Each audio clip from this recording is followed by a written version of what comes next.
Supreme court এই রায় দিয়েছেন এবং এই রায় মোতাবেক অলরেডি এই পশ্চিমবঙ্গে সুপ্রিম কোর্ট এই রায় দিয়েছেন এবং এই রায় মোতাবেক অলরেডি এই পশ্চিমবঙ্গে নোটিফিকেশন হয়ে গেছে। আপনারা জানেন সুপ্রিম কোর্টে এই যে এসএসসি মামলায় 26,000 যে চাকরি বাতিল হলো, প্রায় 26,000, সেই মামলায় যারা টেন্টেড ক্যান্ডিডেট তাদের কাছ থেকে টাকা ফেরতের নির্দেশ দিয়েছে এই রায় হওয়ার অনেক আগেও। তার সত্ত্বেও এখনো পর্যন্ত টেন্টেড ক্যান্ডিডেটদের কাছ থেকে টাকা ফেরতের কোনো প্রকার বন্দোবস্ত রাজ্য সরকার করেনি, কোনো আর্টিকেল 12 অথরিটি করেনি। অর্থাৎ সুপ্রিম কোর্টের সেই রায়টি মেনে কোনো নোটিশ হলো না।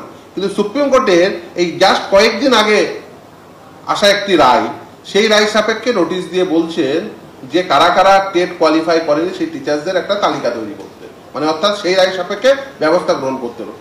উদ্দেশ্য খুব পরিষ্কার। দেখুন, সুপ্রিম কোর্ট রায় দিয়েছে, সেই রায় গোটা দেশের জন্য বলবৎ।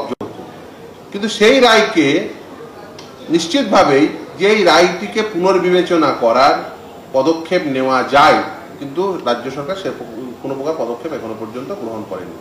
বিভিন্ন শিক্ষক সংগঠন, বিশেষ করে এবিপিটিএ, তারা আমার সঙ্গে যোগাযোগ করেছে, সেই তাদের যারা সদস্য রয়েছে তারা যোগাযোগ করেছে যে আমরা 2001 সালের রিক্রুটমেন্ট রুলস অনুযায়ী অ্যাপয়েন্টমেন্ট পেয়েছি, যা উদাহরণের জন্য বলছি। সেখানে এই টেট তো কম্পালসারি ছিল না।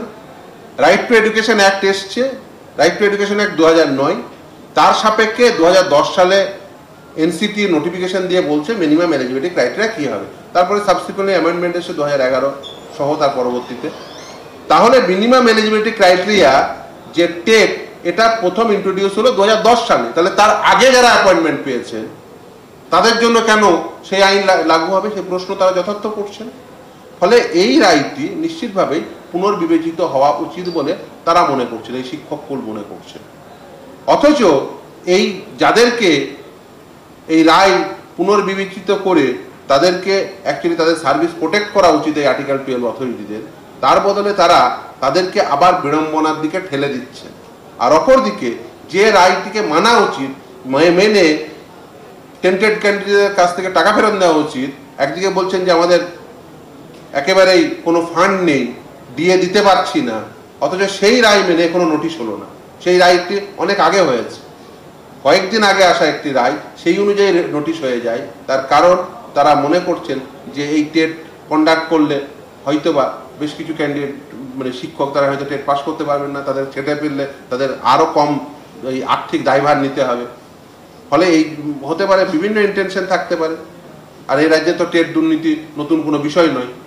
ফলে এই যে টেট দুর্নীতি, কিছু শিক্ষককে স্কুল থেকে বিতাড়িত করতে পারা, এগুলো তাদের ইন্টেনশন থাকতেই পারে, শিক্ষককুল মনে করছেন। বিভিন্ন শিক্ষক সংগঠন, বিভিন্ন শিক্ষক যারা এই দিতে হবে তারা উদ্বিগ্ন। এই অবস্থায় দাঁড়িয়ে রাজ্য সরকারের সদর্থক ভূমিকা নেওয়া উচিত ছিল। অন্যান্য রাজ্য সরকার তারা সদর্থক ভূমিকা নেওয়ার চেষ্টা করছেন, অথচ আমার রাজ্যের সরকার তারা কিন্তু শিক্ষকদের সমর্থনে থাকছেন না। এই শিক্ষকদের সমর্থনে থেকে উচিত যে রায়টিকে যাতে পুনর্বিবেচিত হয় তার জন্য উপযুক্ত পদক্ষেপ গ্রহণ করা। বিভিন্ন আর্টিকেল 12 অথরিটি যারা বিশেষ করে এই নিয়োগ প্রক্রিয়া চালিয়েছিলেন, যারা অ্যাপয়েন্টমেন্ট দিয়েছেন, সেই সমস্ত আর্টিকেল 12 অথরিটিদের নিশ্চিতভাবে বলা উচিত যে আমরা যখন নিয়োগ করি তখন এই তার রিক্রুটমেন্ট রুলস ছিল, সেই রিক্রুটমেন্ট রুলসে টেট ম্যান্ডেটরি ছিল না। এবং আমার রাজ্যের জন্য এই রিক্রুটমেন্ট রুলস, আমার রাজ্যের জন্য এই আইনে, যেমন West Bengal primary education act 1973 অনুযায়ী, তারপরে সাবসিকুয়েন্টলি যেমন 2001-এর যে রিক্রুটমেন্ট রুলস, সেখানে কি টেট ম্যান্ডেটরি ছিল না? ছিল না। তাহলে সেই কথা গিয়ে সুপ্রিম কোর্টে কেন বলছেন না? তাহলে সেই কথা সুপ্রিম কোর্টে না বলতে গিয়ে উল্টে শিক্ষকদেরই বিড়ম্বনায় ফেলাচ্ছেন, যাতে তাদের টেট দিতে হয়। কেউ হয়তো 15 বছর চাকরি করছেন, 20 বছর চাকরি করছেন, 2006 সালে ঢুকেছেন, আজ 19-20 বছর চাকরি করছেন, তাদের কেন বিড়ম্বনায় ফেলাচ্ছেন? নিশ্চিতভাবে সুপ্রিম কোর্ট রায় দিয়েছে, সেটা বলতেই পারেন যে আইন অনুযায়ী সেটা সকলের জন্য লাগু। হ্যাঁ, লাগু কোনো, কিন্তু সেটা তো পুনর্বিবেচনা চাওয়া যায় যে, এবং তার সেখানে আপনার পার্টি ছিলেন না, পার্টি টু দ্য প্রসিডিংস না থাকা সত্ত্বেও আপনার অ্যাফেক্টেড হচ্ছেন, সেগুলো গিয়ে বলুন। শিক্ষকরা তারা বলবে, তারা যোগাযোগ করেছেন, কিন্তু রাজ্য সরকারের পক্ষ থেকে বা অন্যান্য আর্টিকেল 12 অথরিটির পক্ষ থেকে এই রাজ্যের ক্ষেত্রে কোনো সদর্থক ভূমিকা দেখা যাচ্ছে না। উল্টে শিক্ষকদের বিড়ম্বনায় ফেলানোর জন্য উল্টে সেই তালিকা চাওয়া হচ্ছে। এটা একেবারে হওয়া উচিত।